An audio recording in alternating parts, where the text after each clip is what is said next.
Perdue au milieu des 360 hectares du domaine, la centrale pourrait presque paraître modeste. C'est pourtant l'une des plus grandes du département. Depuis 2 mois, 40 000 panneaux solaires sont en service sur le domaine des Sandiras.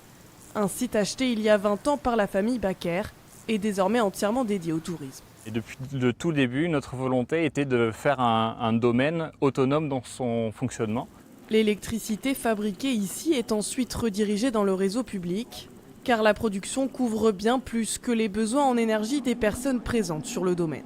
Notre production est pour quasiment 17 000 personnes et nous, on peut recevoir sur site à peu près 400 personnes, donc c'est vrai que c'est largement au-delà. Après, c'est pour des questions économiques, c'est-à-dire qu'aujourd'hui, il fallait, pour arriver à 400 personnes, le modèle économique n'était pas viable. Et donc on a vu un peu plus grand, et on a vu à l'échelle de la communauté de communes.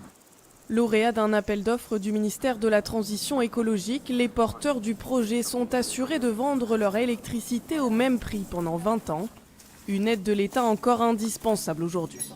Pour ce type de centrale, oui, nous avons encore besoin de soutien de l'État. L'État engage un grand nombre d'appels d'offres nationaux, pilotés par la Commission de régulation de l'énergie, et qui nous donnent le talon suffisant pour permettre de financer ce type de projet. Il y a quelques mois, une levée de fonds auprès d'investisseurs locaux avait permis de récolter plus de 500 000 €. Une somme surtout symbolique sur les 13 millions déboursés au total.